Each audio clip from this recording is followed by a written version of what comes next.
name is George Galloway, presenter of Kalimahorra on Almayadeen television. Mind you, I don't mince my words. I speak Kalimahorra, and my audience does too. Kalimahorra, free word, free for me, free for you. Catch it. Nice to meet you, brother.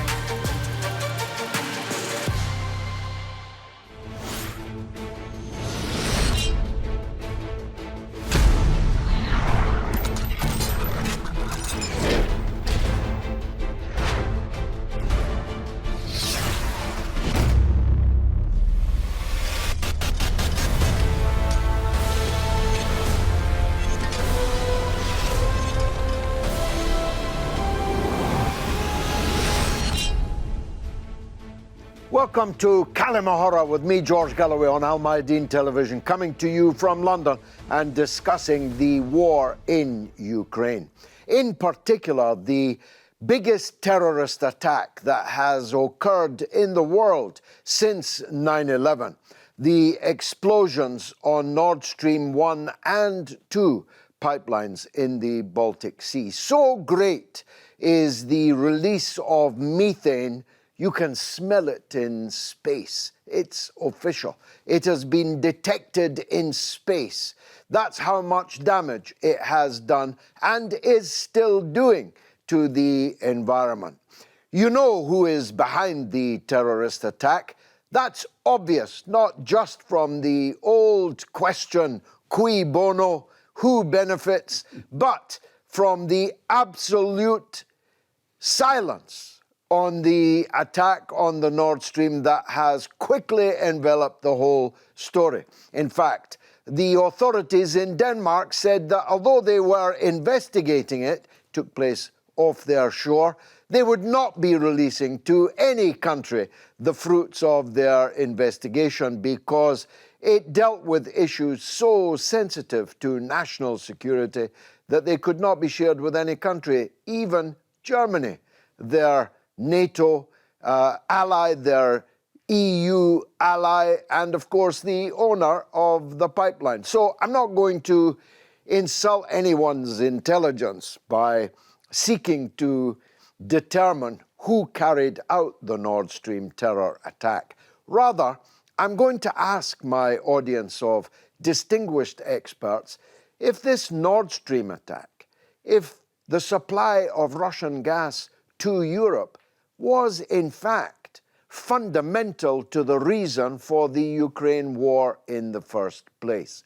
I'm not saying I think it is, but many reputable commentators now believe that this US-NATO war against Russia is actually a US-NATO war against Europe.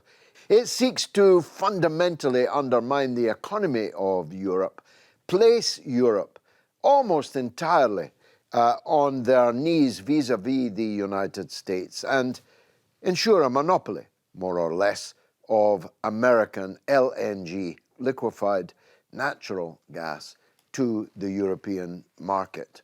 You might think it's a conspiracy theory, but conspiracy theories are so often coming true nowadays, it might be easier to determine whether it's a conspiracy fact. I'm, as always, joined by these experts. I'm merely the enthusiastic amateur. And none is more distinguished than the rambunctious man from Rome who managed to become a Protestant. One day I'll work that out. He is the Reverend Father Frank Gelli, a man of such intellectual distinction and academic achievement that it scarcely needs mentioning. Reverend Frank, am I barking up the wrong tree with this? You are flattering me too much. I'm just a humble clergyman. Is it likely that Nord Stream, and rather the dependence on Russian gas of the European Union economy, is the fundamental reason behind the war? Well, General von Clausewitz, who wrote a famous book on war, said the war is the continuation of politics by other means. So we have here a dirty war pursued by the dirtiest means. There is no question in my mind that this sabotage, this terrorist attack, that's what it was, on the underwater pipeline, gas pipelines, was performed in the interest of the United States of America. Since the days of Barack Obama, America has been barking at Europe, especially Germany, trying to disrupt the relations between Germany and Russia. And it got worse under Trump, of course. Trump placed a number of sanctions. Incidentally, Trump has sanctioned even those who might try to repair the pipelines. Yes. To try to do any tests or investigations, they will fall under sanctions. It's a measure of the wickedness, the perfidy of this great power which wants to make our life difficult. Because, of course, this energy which comes to Germany distributed around Europe, Britain has its own dimension, but I mean, many of us will pay higher bills, higher electricity. Some of us will freeze. I mean, my pension is not enough. Even some Francis of Assisi will not be able to survive with my pension. I'm going to freeze because these bastards want to play big power politics and prevent Russia. This is not a war, it's not a cowboy movie like with good guys and bad guys. It's imperialism which is stepping in. There are two imperialisms. And why should NATO go barking at the gates of Russia? Why should they do that? So it seems to me that the situation is quite clear. And it is, incidentally, as you probably know already, the United States has widened the Panama Canal, doubled its capacity, conveying now many of its ships to Europe, to Polish ports, to Lithuania as well, in order to give us its own energy. But I mean, it would be much more expensive than cheap Russian energy. That's the whole point. It would cost much more. So we are falling more and more under the sway of imperialism. We're lucky that the Americans are doing all this for us. Alexander Mercouris is a distinguished journalist and analyst and the editor-in-chief of the excellent magazine, the Duran. What do you think? Can we park the issue? Was it the Americans? And if so, what does it say about Europe that allows itself to be attacked by its chief ally but continue to follow their orders? Well, I think there's a lot of things we can say about this which do point firstly to the United States. And let's first say that this isn't the first time that there's been an attack on a Russian pipeline. Many people don't know this or have chosen to forget this, but in 1982, and this is documented fact, there's been books about this in America. People who were involved have discussed it. They've openly boasted about this. Way back in 1982, the Soviet Union, as it then was building pipelines to Europe, gas pipelines. The United States fiercely objected. The Reagan administration, with the signature of the president himself, managed to carry out a covert operation. Software was introduced into one of those big Russian pipelines, Soviet pipelines. This is in 1982. And there was an explosion. This software led to an explosion. It was in Western Siberia. The explosion was of an enormous size. It could be seen from space. So this is not the first time that there's been an attack of this nature on a Soviet or Russian pipeline. And in that case, it is incontrovertible. It is not disputed that the United States was involved. In this case, the latest attacks on the Nord Stream pipelines, there is an important difference because these pipelines, obviously they are largely Russian-owned. Gazprom owns 51% of the Nord Stream pipelines. But of course, the Germans own significant shares. They are part of the European infrastructure, the energy infrastructure. This happened in the seawaters of European states, Sweden, Denmark, Germany. The Russians, the biggest owners of this pipeline, they're excluded from investigation. They're not even allowed to go see what had happened. all of the various countries involved, Germany, Denmark, Sweden, they're conducting investigations which it turns out are independent of each other. These were waters controlled by the United States. The United States has a history of doing this sort of thing. The United States is known to have fiercely objected to these pipelines built from Russia to Europe, extending back to the 1980s. It's a circumstantial case that it was the United States, but frankly, it is a compelling one. I personally would be very surprised if the United States had not been involved in some way. Dr. Matthew Alford, lecturer in politics, languages and international studies at the University of Bath. By all means say if you demur from the three of our conclusions, but if you don't demur, deal please with the issue I raise, which is what does it say about Europe that would allow itself to be attacked by its chief ally and yet continue to cover it up and follow their orders nonetheless?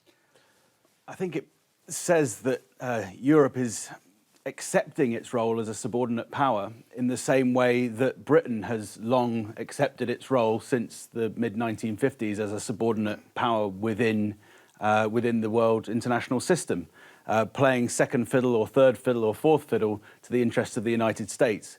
I think that the United States, we must remember that every year the United States produces these strategic documents for how it wants to run the world. If you ever take a look at any of those, as I know that you have, they are all about full spectrum dominance, about totally dominating every bloc within the world, which includes the European Union. This goes back to the early 90s with Paul Wolfowitz, the arch neoconservative, and his no rivals plan. But it goes back even into the Cold War as well. And the United States is consistent about this, and Europe just has to go along with it. What about European public opinion? One can understand why the satrapies in the chancelleries of Europe, presidential palaces of Europe, who are subordinates. But how do their people feel? The German people are a great people, a huge people. Their country is the powerhouse of Europe. Why have they gone so quietly into this good night?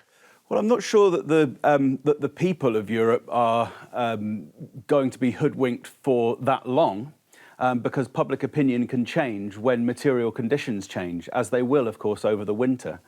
But the power of propaganda, as in overt, deliberate construction of lies, does take quite some time for people to see through that. And hopefully that's what the kind of thing that we're doing on this programme and other critical scholars and commentators are attempting to do. But it does take a while for that to before we have a good idea about what's really happened on the I'm going to come back level. to that point, because even I, wizened and experienced as I am, I'm a bit surprised at how effective their propaganda is. Let's hear from Rome. Thomas Fazi is an Anglo Italian journalist based in Rome. He's an economic and political analyst and writer. Thomas, welcome to the show. It's a pleasure. Thanks for having me. In your view, is this conflict in Ukraine essentially about sovereignty, or is it about economic issues? Who controls natural resources? Well, I think that's definitely part of the that's one of the reasons I think at the root of this conflict. I think it's clearly it's about much more than just defending the freedoms of Ukraine and of the Ukrainians. In fact, I think that Western powers and the US in particular couldn't give a damn about the rights and freedoms of the Ukrainians. The Ukrainians are being used as the battleground to wage a proxy war against Russia, first and foremost, but not only. I think this is also a proxy war, a proxy economic war that's been waged against Europe and Germany in particular. So I think the conflict has to be understood in this context, a context in which it has been a geostrategic imperative for the US for decades to avoid a strengthening of Russian-European ties, and especially of Russian-German ties, and more in general, the rise of what could be described as a Eurasian political economic reality that would, independent of the US, that would essentially make the whole NATO architecture redundant. Europe's need for a US controlled security umbrella, and would essentially weaken US hegemony over the European continent. Isn't one of the main reasons why the US didn't want Nord Stream 2 that they wanted to sell liquefied natural gas to Europe at inflated prices? And when it comes to Nord Stream 2, again, the US has been very explicit over the years about the need to stop Nord Stream 2. The US has actually passed several bills in Congress throughout the years, one in 2017 and one in 2019, essentially slapping sanctions on companies involved in the construction of Russian pipelines in general, but Nord Stream 2 in particular. And in fact, the actual work on the work on the pipeline was actually stopped for a year because of these U.S. sanctions. And so we have several statements by very high-profile U.S. politicians over the years, which have said, that Nord Stream 2 must be stopped, essentially, because that was imperative to U.S. interests. And of course, there's also, it was a double advantage. It would have been a double advantage for the U.S. to stop Nord Stream 2 because the U.S. By that point had also a booming fracking industry and liquefied natural gas industry, which it hoped to export to Europe. But of course, so long as Europe was importing cheap gas from Russia, it wouldn't have had any reason to turn to the US for what is more expensive liquefied natural gas. In one of your recent articles, you asked a question. Let me ask that question of you. How can Europe possibly survive this bitter cold winter coming on fast at prices that nobody can afford? Well, yes. I mean, I think there's a complete understatement of the effects that this energy crisis not only will have in the near future on the European economies and societies more in general, but that is already having on Europe. We know that entire industries across the continent have been forced to scale back production or stop production altogether, especially energy intensive, gas intensive industries such as the fertilizer industry. We know there's big problems in the food industry and other sectors that have been really very hard, severely hit by the energy crisis. And so it seems pretty clear to me that Europe can't afford to stay on this course for potentially years, which is what European leaders nonchalantly speak of nowadays. We've heard European political leaders say that this is going to be the situation for the coming years, and I think it was the Belgian Prime Minister who spoke of this crisis, lasting 10 years. And I think this is complete madness. Of course, Europe can't in any way survive a prolonged energy crisis without, as I wrote in that article, plunging into absolute chaos and anarchy. I think, the only thing, the kind of neoliberal model is based on the idea that you're able to provide basic you're not able to provide much in terms of a fulfilling life, fulfilling jobs and so on and so forth, but at least you're able to provide basic material needs to not everyone, but most of the population, and that includes of course being able to turn your heating, heat your house and light your house and so on and so forth. I think if even these basic things are taken away from people, and not to mention, of course, what will be mass unemployment in the face of deindustrialization caused by the energy crisis. I think it's pretty clear that that's going to spark some pretty intense reactions and backlashes from people, and which we're partly witnessing already. I mean, just look at what's happening in France these days. Massive upheaval, massive industrial unrest, violent protests rocking several cities throughout the country, and so I think that might be the kind of scenario that other countries we'll be looking at very soon as well, I think. You live in Italy. How can the Italian people survive the oncoming bitter winter? Will the new government of Giorgia Meloni, right-wing government, will they keep them warm? Well, I think Italy will face a very harsh winter because this government is not going to do hardly anything to manage the energy crisis. In fact, it's not even proposing any serious economic scheme to cushion the effects of this crisis, and that's because the Meloni knows very well that it's not up to her to decide what to do about the energy crisis in Italy, because Italy, as most Euro countries, especially all Euro periphery countries, has no economic sovereignty, and so really, it's all the major economic decisions are taken in Brussels and Frankfurt. We're not. It's not up to the next Italian government to decide what to do about the energy crisis. Unfortunately, it's up to the technocrats in Brussels and Frankfurt. I mean, this is so. For all the talk of fascism coming to Italy as a result of Meloni's win, I think the real fascism is in Brussels and is in Frankfurt and is in this European architecture that has completely deprived nation states of sovereignty and therefore of democracy. So it's not up to us, I'm afraid. It's up to the technocrats in Brussels, and I don't expect they will do much to ease the suffering of the Italians or of Europeans more in general. Is that true, Father Frank?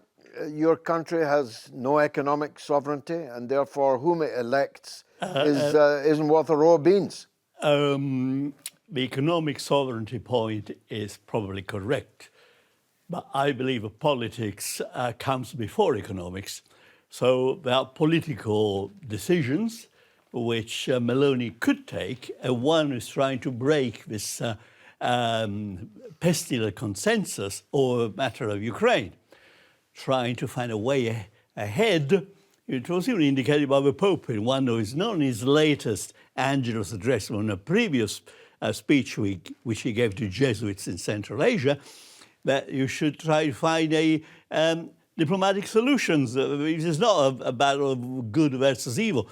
And incidentally, Elon Musk, who recently tried to make some kind of sensible comment, I mean, hell was unleashed. That super idiot of Labour MP Chris Bryant, who was at theological college with me when I was at Caddisden Theological College, he went on to be ordained, but also later on became an MP.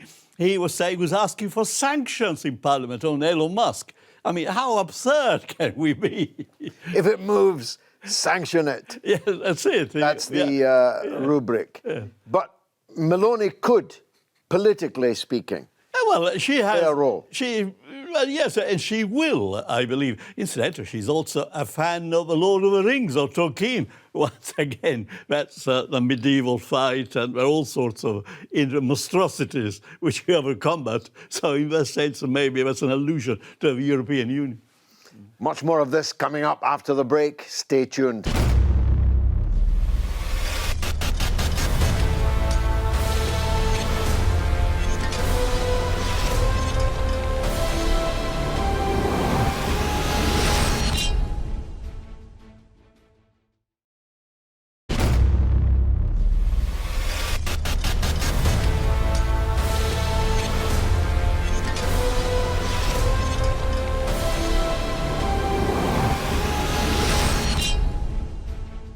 watching Kalamahora with me, George Galloway, on Almayadeen television, coming from London, talking about the Ukraine war. Let's get a view from across the Atlantic now, from Washington, from Jamarl Thomas, journalist and commentator and presenter of the excellent Fault Line show in the last 7 years on Radio Sputnik. Jamarl, welcome. Excellent. Thank you for inviting me. Many people believe that the current conflict and the attack on the Nord Stream pipeline was all about the US stopping relations, energy relations, economic relations, and the fear of political relations between the European continent and Russia. I think it's both. I think it's geopolitical and economic. I think from one standpoint, you have the US and the West hates, specifically the US, hates the idea that Europe is dependent upon Russia, who they consider to be a geopolitical enemy, for fuel. And so it's like you get this conflict. Look, from my standpoint, NATO has been trying to encircle and to prevent any sort of power center that was being created after the remnants of the Soviet Union.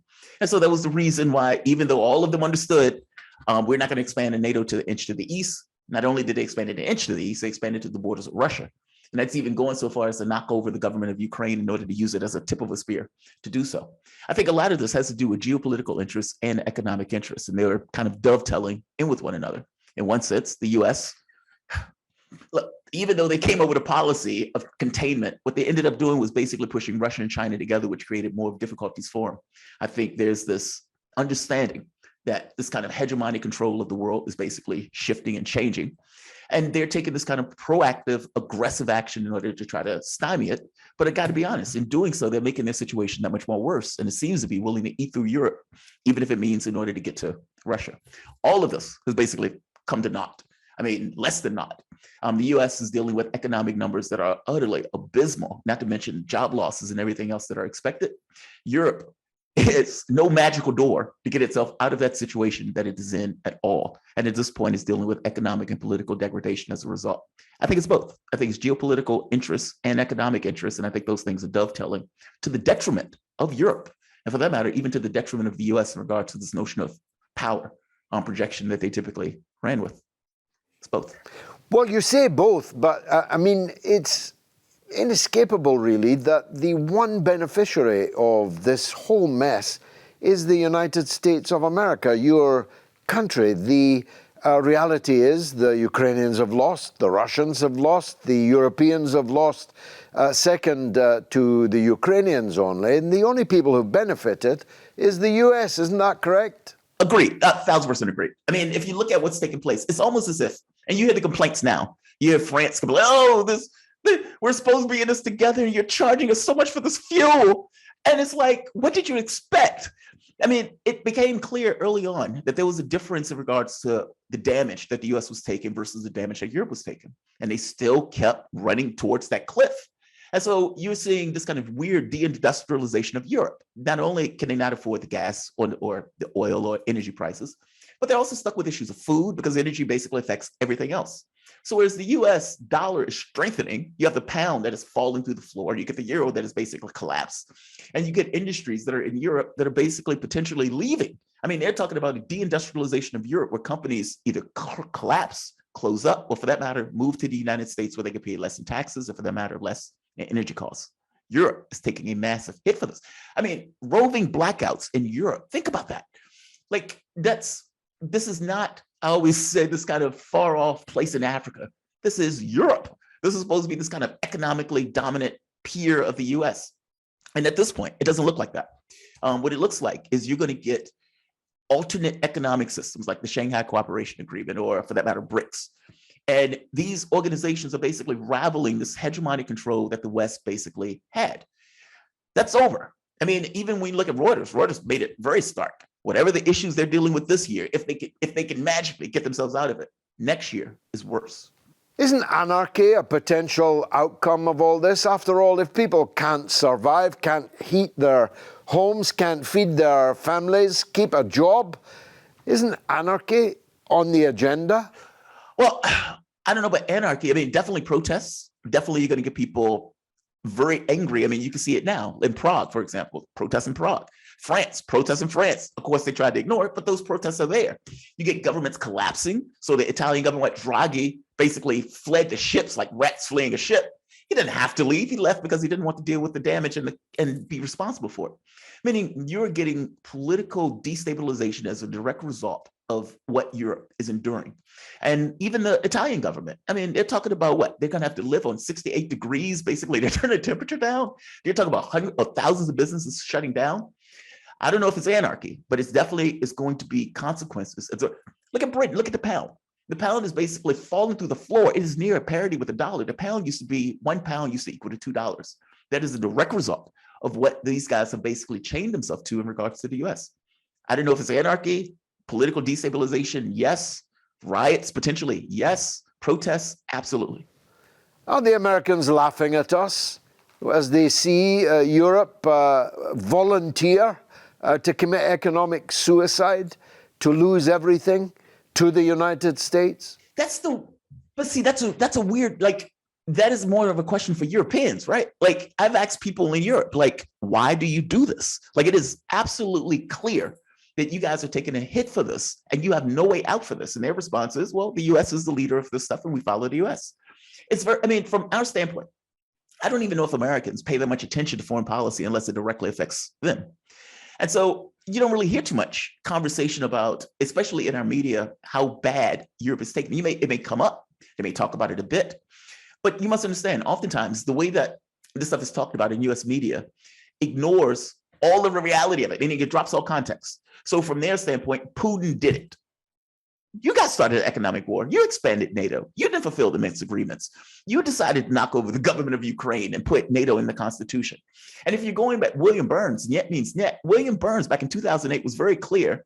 If you continue along this pathway, you are going to create frictions within the country that is going to cause potentially a civil war that Russia is going to have to get involved in that it doesn't want to do. William Burns is not a psychic. He doesn't have magical powers. This was all the way back in 2008 because it was clear as day that this was going to be an issue. I don't know if Americans see it in those terms because those terms are never necessarily explained. It is one of those things, though, that regardless of whether the European public or the American public fully grasp, like fully get the details of how abominable their politicians have basically behaved and acted in a sense. If it comes to something that is going to hurt them or hurt us, we are going to take issue with it, and Ukraine is going to matter less. It doesn't matter the propaganda that they're basically giving. It doesn't matter that media drops context. If it hurts us or if it hurts Europe, that's when we're taking issue with it. From this standpoint, America doesn't fully grasp, because that stuff is basically ignored, what its government has done to create this particular situation. All they know is Biden is president, Biden did it. But I don't think they get the level of devastation that Europe is encountering or is going to go through in the foreseeable future. I don't think they get it. Dr. Matthew, you, like me, and like Alexander for that matter, we're in the soft power business. You're a documentary filmmaker, Theatres of War, your latest piece of work. Why have those who oppose empire, who are the victims of empire, invested so little or so poorly in soft power?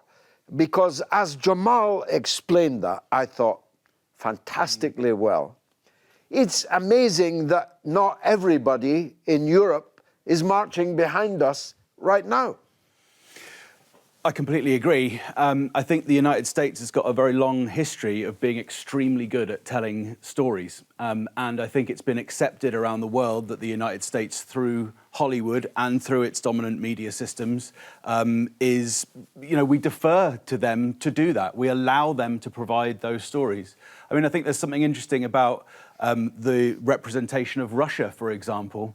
Over the last 20 years in particular, you could name countless films, but even recent TV series like 24 and Homeland and Stranger Things, all using Russian villains on a constant basis. I mean, are there any films that you can think of in which there isn't a vodka-soaked Russian thug or a dictator?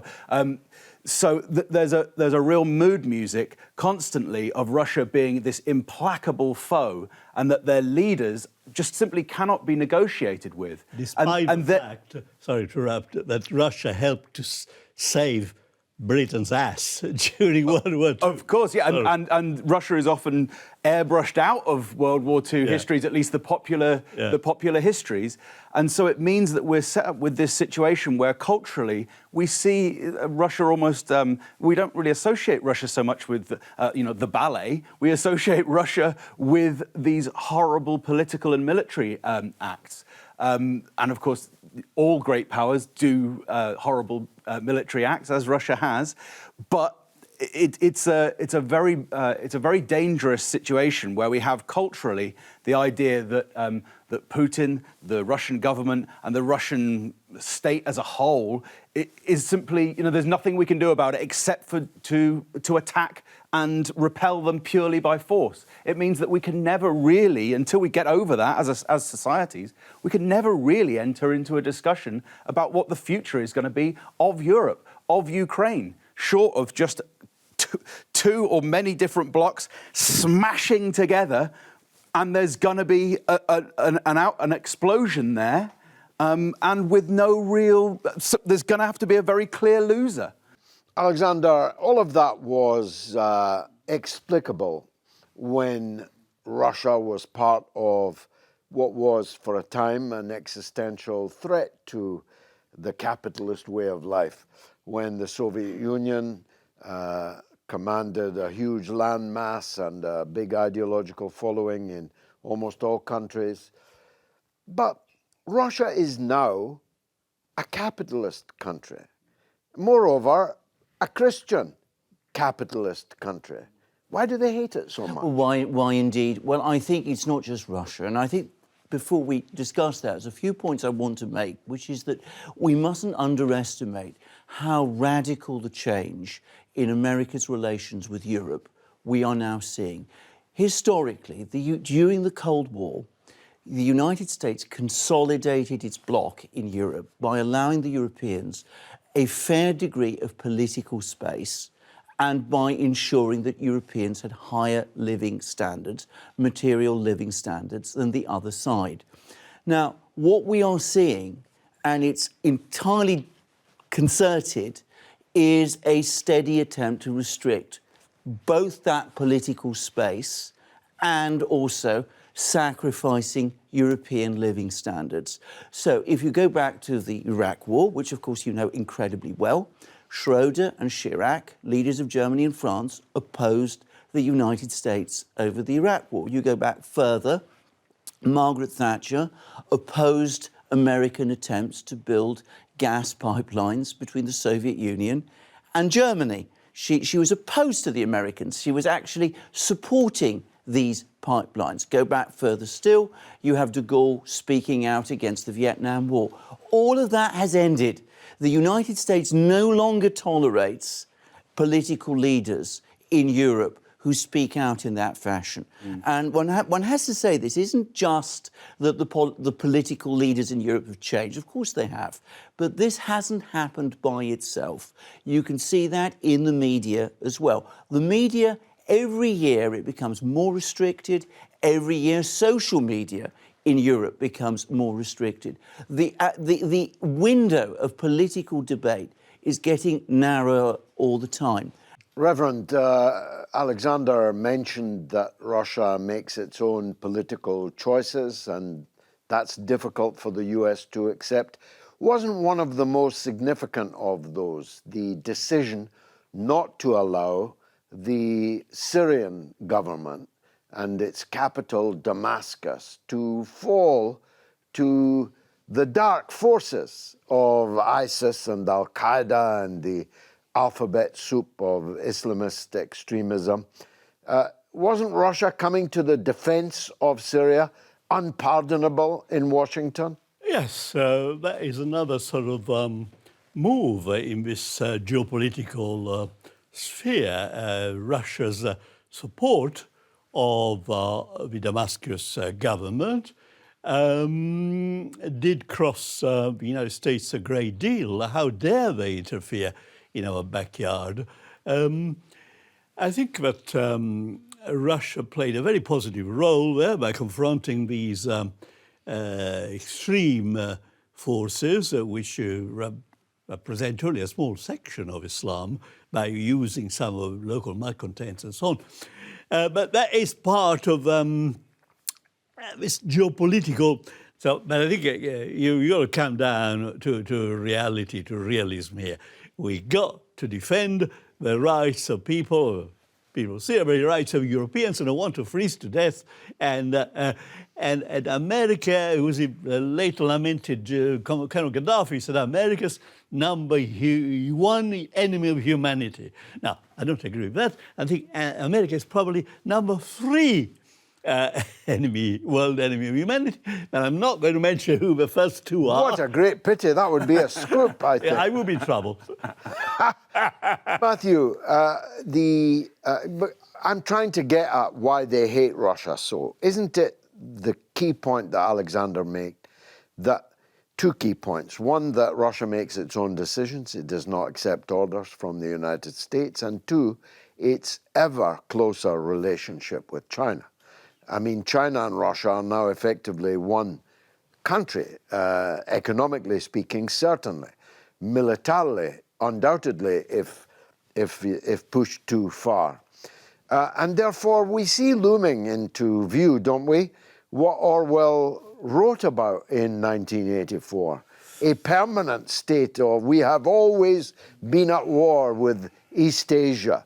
Is that the future that we look forward to, if that's the word? Well, we've certainly come from a bipolar world of 2 great powers in the Cold War to arguably a unipolar world in which the United States was the key power, where it hit that in, say, the late 1990s. And now we're in a multipolar world. And a multipolar world, just because it sounds more democratic and power is more diffuse, is not more stable than either of those 2.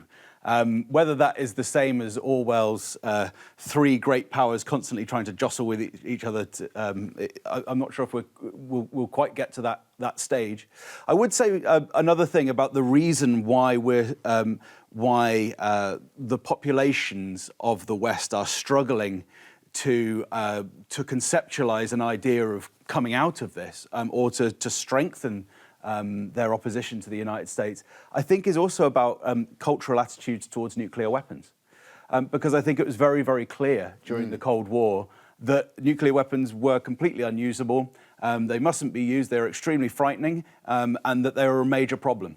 And now I think the last 30 years that has just gone away. And so I think, and what's filled that gap is all sorts of crazy, I wouldn't necessarily call them conspiracy theories, but I do see around a lot people saying, well, maybe Putin will use a nuclear weapon, but then if he does, his military will assassinate him, or India will sort it out, or something. All sorts of crazy ideas are coming into this vacuum due to the ignorance, widespread ignorance, about how nuclear wars are fought. And we know from the way that all of the war games have ever been plotted that the use of one nuclear weapon is extraordinarily likely to lead to absolute devastation. Armageddon, as Joe Biden put it. It's true, Alexander. You and I are of an age that we remember the 1980s, the sighting of cruise Pershing missiles here, a huge uprising of CND, mass demonstrations all over Europe. None of that seems to exist anymore. Not only that, but the party in Germany, which was most associated with opposition to cruise and Pershing missiles, which was the Greens, is now the most belligerent party in Germany. It's the party that is leading, if you like, the crusade in Germany and indeed in Europe against Russia, which wants to sort of heighten this confrontation to an extraordinary degree. Now, you talked about conspiracy theories at the beginning of the programme, and in fact, the point to understand about conspiracy theories is that they are theories about conspiracies, and anybody who has spent any time working, and I used to be a lawyer in my previous life, conspiracies do exist. They actually happen in real life. Now, not every conspiracy theory is rational, but some, they do happen. Now, I find it very difficult to understand how a party like the Greens could have changed its position so completely. I remember the leaders of the Greens in the late 1970s and early 1980s, people like Petra Kelly and General Bastian, her partner, and they would never have countenanced the policies we see from the Greens today. So it seems to me that there is a concerted effort, and has been a concerted effort, to close down again memories of nuclear weapons, the Hiroshima, Nagasaki, which we used to talk about all the time in the Cold War. CND, which used to be this enormous movement, has disappeared. I can fill in some blanks on that, because literally in the documentary that we've been doing, one of the sections we have is about how the Department of Defense PR department has deliberately and quite extensively excised any reference to nuclear weapons or problems with nuclear weapons in films going back decades, includes in films like Godzilla, for example. Godzilla was always, as a franchise, as a story, was a critique of the use of nuclear weapons on Japan. But now by 2014 and other films around are using the same characters, it's now nuclear weapons are, they're a really good thing. They're used to, to try and destroy the monster. They're not actually part of the problem. They're part of a solution. Yes. An extraordinary business. Final word to you, Reverend. Of course, as Alexander puts it, the Greens, the Social Democrats, the Labourites, the so-called liberals and socialists with a small s, have all become the war party. Yes, Can I speculate that you hope that the new right-wing Prime Minister of Italy might actually be an unexpected hope? Well, I agree that they have become the war party, especially in this country under Starmer, the Labour Party. Absolutely despicable. It's interesting a point about the Greens in Germany, which a betrayal of their heritage. Let's not make too much of the Meloni government. She represents a little potential for breaking this pestilent consensus over Ukraine. But I would not say that it's the beginning of the end. No, I'm afraid not. And incidentally, a point about nuclear weapons. Since in the last, the Americans have fought two wars, which they have lost, Vietnam and Afghanistan, and they never dreamt of using nuclear weapons. So you can have nuclear weapons, doesn't mean you have to use them. Well, they lost two. Maybe they think the Ukraine is third time lucky. It doesn't look like that on the battlefield, but that in itself is perhaps more dangerous. Yeah. Can I make a point here? Because I have to disagree with you on one thing. Please the United States, twice since the end of the Second World War, has seriously considered using nuclear weapons in an armed conflict. Well, Mercouris in South Korea, yes. In Korea. And in fact, by Truman. And in fact, Eisenhower apparently pushed for the armistice agreement that was made. He actually told the Soviets that, if this doesn't happen, the possibility of the US using nuclear weapons in Korea is a real one. But the other occasion, less well known, but thoroughly documented, was in 1968 during the Vietnam War, when there was a US military base called Khe Sanh, which had been surrounded.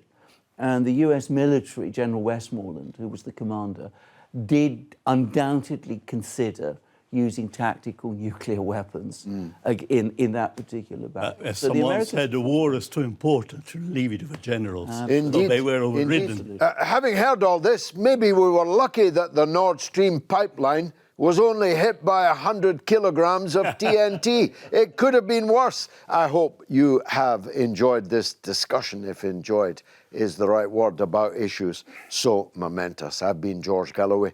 You've been a wonderful audience. This has been Kalimahora.